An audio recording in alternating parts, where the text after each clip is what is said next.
Balitang basketball na.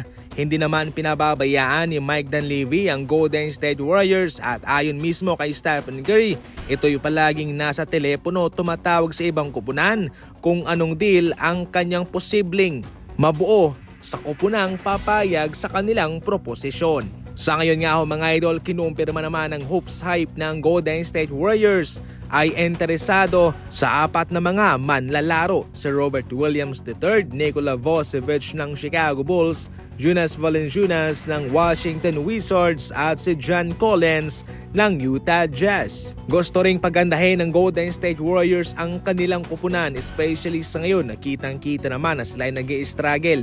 Subalit mapahanggang sa ngayon ay wala pa namang pumapayag sa kanilang proposisyon. Payag naman daw ang Golden State Warriors na makipag-trade, ngunit sa isang kondisyon: wala si Kuminga sa package. Yes mga idol, sa mga trade talks palaging laman ang pangalan ni Jonathan Kuminga na alam naman ng ibang kupunan na mayroong mataas na potensyal at kanilang mapapakinabangan. Sa ngayon nga ay wala pa ito sa kanyang rurok, kaya yan sa ngayon ang kanilang gustong makuha. Pero definitely mga idol, off limits itong si Kuminga.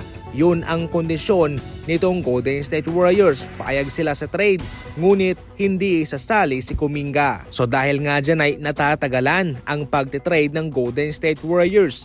Ngunit inaasahan naman na siguradong sila ay mayroong ding gagawin bago sumapit ang trade deadline. As I have said sa ating nakarang video, mayroon na silang go signal kay Stephen Curry. Seryoso ngayon ang pag-angat ng company na Anta, ang kumpanyang nilipatan ni Kyrie Irving pagkatapos na siya'y niluwa ng Nike. Noong nakarang taon lang ay kitang-kita nga ho ang pag-alboroto nitong Anta, at ayon sa stocks, itong Anta raw ang fastest growing sneaker brand sa 2024 at lalo pa raw itong tataas sa taong ito.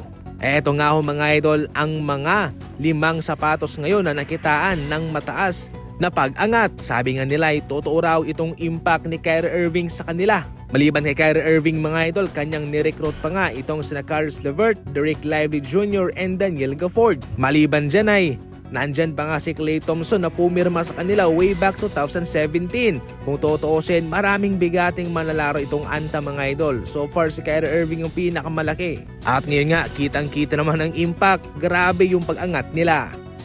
Hindi naman nagkamali si Coach Michael Malone sa sinabi niya patungkol kay Jamal Murray na mapapatahimik nito ang mga critics at ang mga haters niya pagkatapos na makascore siya ng 45 points mga idol.